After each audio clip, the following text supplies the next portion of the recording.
Hello friends, मेरा नाम हिमांशु और आप मेरे यूट्यूब चैनल स्टडी फोकस में। तो लास्ट क्लास में हमने पढ़ लिया था रिवेन्यू तक और आज हम पढ़ेंगे प्रोडक्शन।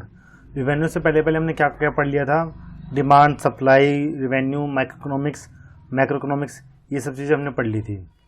तो आज हम पढ़ेंगे अपना प्रोडक्शन। चलिए आज की वीडियो स्टार्ट करते हैं।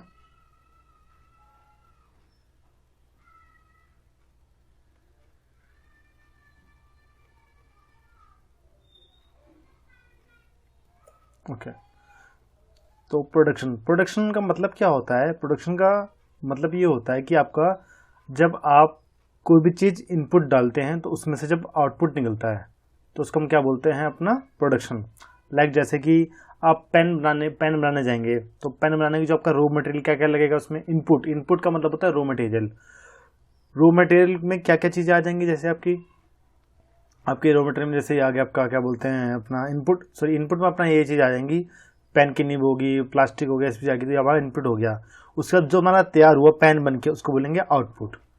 तो बेसिकली हमारे पास प्रोडक्शन कितने तरीके के होते हैं? दो तरीके, शॉर्ट टर्म और लॉन्ग टर्म, दो तरीके के प्रोडक्शन होते हैं। तो शॉर्ट टर्म में क्या होता है कि अपना यहाँ पर हम किस चीज़ को देखते हैं? वेरिएबल फैक्टर्स को देखते हैं। वेरिएबल फैक्टर्स का मतलब ऐसे फैक्टर्स जो हमारे चेंज हो सकते हैं उनको हम बोलते हैं वेरिएबल फैक्टर्स। और दूसरा होता है फिक्स फैक्टर ऐसे फैक्टर जो होते हैं जो हमारे नहीं होते चेंज। शॉर्ट टर्म में दो तरीके के फैक्टर होते हैं। पहला फैक्टर कौन सा होता है? Fix factor. दूसरा होता है हमारा वेरिएबल फैक्टर। तो फिक्स फैक्टर की अगर बात करें, फिक्स फैक्टर में क्या कहता है? जैसे आपका लैंड हो गया, बिल्डिंग, लैंड, ये सब आ गया आपका फिक्स आपका फैक्टर में। और अगर हम वेरिएबल फैक्टर की बात करें तो इसमें क्या क्या आ जाएगा आपका? इसमें आपका आ जाएगा लेबर।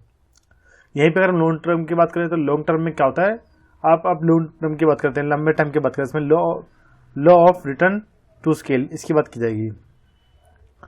अगर जो फैक्टर्स क्या क्या होते हैं प्रोडक्शन के, आपके मैं बताता हूँ जो आपके प्रोडक्शन के लिए काम में आते हैं फैक्टर्स, वो कौन कौन से होते हैं? पहले लैंड से ही आपका प्रोडक्शन किस तरीके, प्रोडक्शन आप कहाँ पे कर सकते हो? आप कोई चीज़ अगर आप उसको बनाओगे तो कहाँ बनाओगे? आपको एक जगह चाहिए होगी, उसको बोलेंगे लैंड। लेबर, कुछ लोग चाहिए होंगे काम करने के लिए। कैपिटल, पूंजी, मतलब पैसा चाहिए होगा आपके लिए, तो तभी तो आप बना पाओगे। उससे ये सब चीज़ें क्या होती है? इनपुट होती है। इसी से क्या बनता है? प्रोडक्शन बनता है। तो ये वाली बात होगी। अब दूसरी बात हम करेंगे कि जो शॉर्ट टर्म में रिटर्न टू फैक्टर होता है वो कौन कौन सा होता है? उसको बोलते हैं LOVP बोलते हैं। इसको हम ये बोलते हैं LOVP बोलते हैं। तो यहाँ पर क्या होगा? शॉर्ट टर्म में लॉ ऑफ वेरिएबल प्रोपोर्शन, यहाँ पे इसके नियम होते हैं। तो इन शॉर्ट रन में क्या होता है? इंक्रीज करते हैं हम प्रोडक्शन को। Variable cost can be increase. कहने का मतलब यहाँ पर ये है कि अगर आप जैसे मान लो अगर आपको तुरंत आपका क्या करना है, अगर आपको तुरंत आपको अपना प्रोडक्शन बनाना है तो उसके लिए आपको क्या करना हो? जो वेरिएबल फैक्टर्स है उसको इंक्रीज करना हो। जैसे लेबर है, अगर आपको अपना प्रोडक्शन, पहले हम 2 लेबर लगाते थे तो प्रोडक्शन कितना होता था? मान लो 5 होता था। अगर हमने एकदम से अगर हमने लेबर बढ़ा दिया, मान लो हमने 2 की जगह 5 कर दी लेबर, कल को हमने 2 की जगह 5 लेबर कर दिया, तो यहाँ पर क्या होगा? आपका प्रोडक्शन डायरेक्ट क्या हो जाएगा? 15 पहुंच जाएगा। कहने का मतलब यहाँ पे ये कि अगर आप जैसे ही आप वेरिएबल फैक्टर आप इंक्रीज कर दोगे वैसे ही आपका प्रोडक्शन भी इंक्रीज हो जाएगा। यहाँ पर कहने का मतलब ये है, यहाँ पे increase the production variable factors, ये वेरिएबल है। हम बात करें शॉर्ट टर्म की, अगर हम शॉर्ट टर्म में अगर वेरिएबल फैक्टर्स को एकदम से इंक्रीज कर दें तो आपका क्या होगा? प्रोडक्शन तुरंत इंक्रीज हो जाएगा। अब जो मेजर्स क्या होते हैं प्रोडक्ट्स के? 3 तरीके के होते हैं, मार्जिनल प्रोडक्ट, एवरेज प्रोडक्ट और टोटल प्रोडक्ट। 3 तरीके के प्रोडक्ट होते हैं। पहले कौन सा हो गया? Total product, average product, marginal product. अगर हम टोटल प्रोडक्ट की बात करें तो यहाँ पे जो मैंने बताया था इनपुट, जो हमने इनपुट डाला वो, और जो उसको प्रोसेस, उसमें जो प्रोसेस लगेगा वो, total outcome by combination of different inputs. यहाँ पे कहने का मतलब ये होता है, यहाँ पे जितने भी इनपुट लगाए वो, और जो रिजल्ट आया उसका वो। एवरेज क्या होगा? पर यूनिट का देखेंगे हम, ये तो मैंने बता रखा है। एवरेज का मतलब भी होता है पर। मार्जिनल का होता है एक additional, increase the total output by using 1 additional unit of input. कहने का मतलब यहाँ पे ये है कि अगर आप जैसे एक इनपुट इंक्रीज करोगे, जैसे पहले 5 था, 5 हम इनपुट लगा रहे थे, अब हम 6 निकालने लगे। हम जैसे एक इंक्रीज किया, एक के इंक्रीज करने से जो प्रोडक्शन है वो भी इंक्रीज हो जाएगा। जैसे यहाँ पे 7 था तो यहाँ पर 8 हो जाएगा। यहाँ पे अब बात करेंगे according to law of variable proportion. यहाँ पर क्या होता है, when variable factors are employed with fix factor total product increase at increasing rate then diminish and finally it's fall. कहने का मतलब यहाँ पर ये है कि जब हम क्या करेंगे, अपने फिक्स फैक्टर को, जब हमारे जो वेरिएबल फैक्टर्स होते हैं जो एम्प्लॉयड होते हैं, जो फिक्स फैक्टर टोटल प्रोडक्ट, कहने का मतलब यहाँ पर ये है कि जैसे अगर हम क्या करेंगे, अगर इंक्रीज कर देंगे क्या हमारे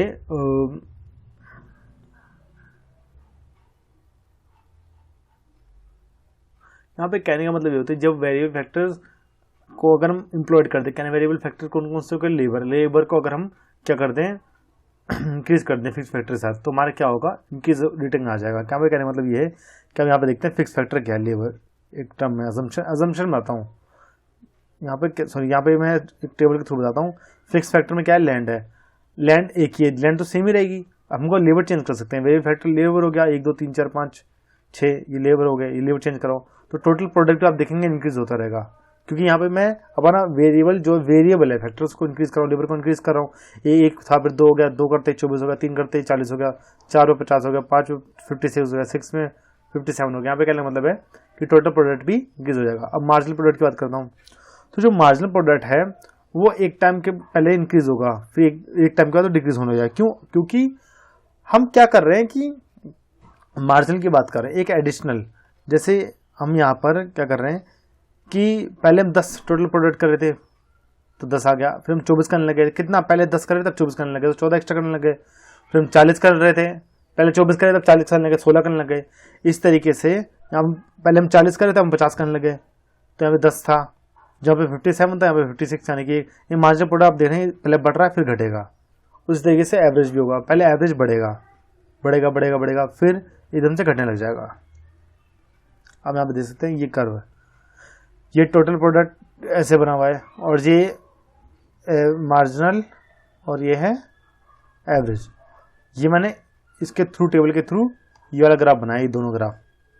तो यहाँ पे कहने का मतलब है, पहले आप यहाँ पे देख सकते हैं कि जब आपका टीपी इंक्रीज होगा तो यहाँ पर क्या होगा, आपका एपी भी एमपी भी इंक्रीज होगा और एपी भी इंक्रीज होगा। लेकिन जब आपका टीपी इंक्रीज होगा तो क्या होगा, आपका पहले यहाँ पे पहले की स्टेज में ये है कि जब आप टीपी इंक्रीज होगा एट डिमिनिशिंग रेट से तो एपी और एमपी दोनों बढ़ेंगे। लेकिन जब हमारा टीपी इंक्रीज होगा इंक्रीजिंग रेट से तो क्या होगा, हमारे यहाँ पे एपी एमपी दोनों नेगेटिव जाएंगे, लेकिन एमपी जो होगा जरूर तब चला आएगा। और जब यहाँ पे टीपी आप देखेंगे नेगेटिव जा रहा है, डाउनवर्ड जा रहा है, तो एमपी क्या होगा हमारा, ये भी एपी क्या होगा, नीचे की तरफ जाएगा, डाउनवर्ड जाएगा, लेकिन एक्स को टच नहीं करेगा, लेकिन एमपी हमारा नेगेटिव चलाएगा। कहने का यहाँ पर मतलब ये है, लॉ ऑफ वेरिएबल प्रोपोर्शन का मतलब ये होता है कि जब व्हेन वेरिएबल फैक्टर्स जितने भी होते हैं वो in production is increase constantly MP also increase. कहने का मतलब होता है कि जैसे हम वेरिएबल फैक्टर को, जैसे लेबर को इंक्रीज करेंगे तो हमारा मार्जिनल तो इंक्रीज होगा, लेकिन जो अगर हम जैसे ही अपना वेरिएबल फैक्टर्स, फिर बाद में क्या होगा, एमपी डिक्रीज हो जाएगा, फिर फाइनली नेगेटिव चलाएगा। अब यहाँ बात करेंगे stages of law of variable proportion, इसकी बात करते हैं। तो यहाँ पर क्या होता है, हम बात करेंगे स्टेज की। मैंने 3 स्टेज बताए थे, ये तो मैंने बताई दिए, 1 2 3 स्टेज बताए थे कि एमपी इंक्रीज तो टीपी इंक्रीज होगा तो इंक्रीजिंग रेट से, ठीक है, मैंने बता दिया था। यहाँ पे क्या नंबर होता है कि यूटिलाइजेशन ऑफ फिक्स फैक्टर, ठीक है, इंक्रीज इनफिशिएंट वेरिएबल, ठीक है। अब दूसरे में डिमिनिशिंग, पहले इंक्रीजिंग डिमिनिशिंग फिर नेगेटिव। एमपी यहाँ पे गिर रहा है लेकिन पॉजिटिव है, यहाँ पे देखते हैं पॉजिटिव है, और टीपी इंक्रीज होता है डिमिनिशिंग रेट से, ठीक है। और यहाँ पे नेगेटिव रिटर्न में क्या होगा, टीपी हमारा जो होगा वो गिरेगा। अब यहाँ पे देखते हैं इस केस में यहाँ पे गिर रहा है, लेकिन एमपी क्या हो गया, नेगेटिव हो गया। यहाँ पे देखते हैं एमपी क्या हो गया, नेगेटिव हो गया।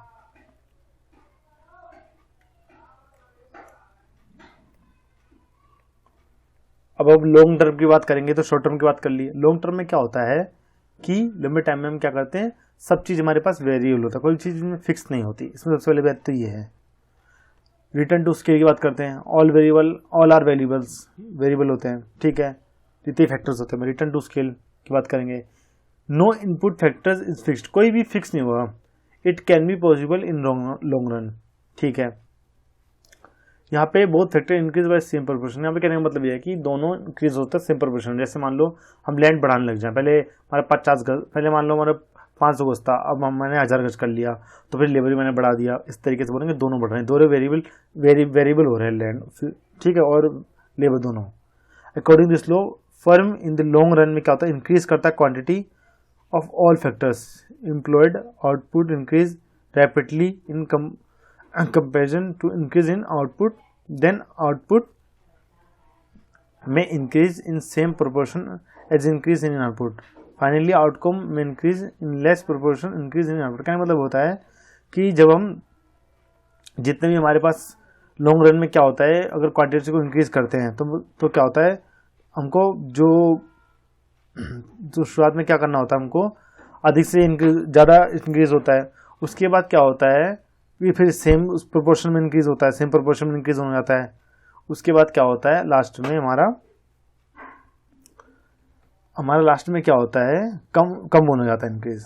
अब रिटर्न टू स्केल की बात करें, इंक्रीजिंग रिटर्न, कांस्टेंट है, डिमिनिशिंग रिटर्न, ये तो एक स्टेजेस, 3 स्टेजेस है। यहाँ पे कोप डगलस, यहाँ पे क्या मतलब कोप डगलस का प्रोडक्शन फंक्शन, ये बात क्या, कोप डगलस ऐसे होता है। कोई भी लॉन्ग रन में क्या होता है, प्रोडक्शन क्या होता है, कोई फिक्स नहीं होता, कोई फैक्टर फिक्स नहीं होता। सो आज की अपनी क्लास में ये पढ़ा।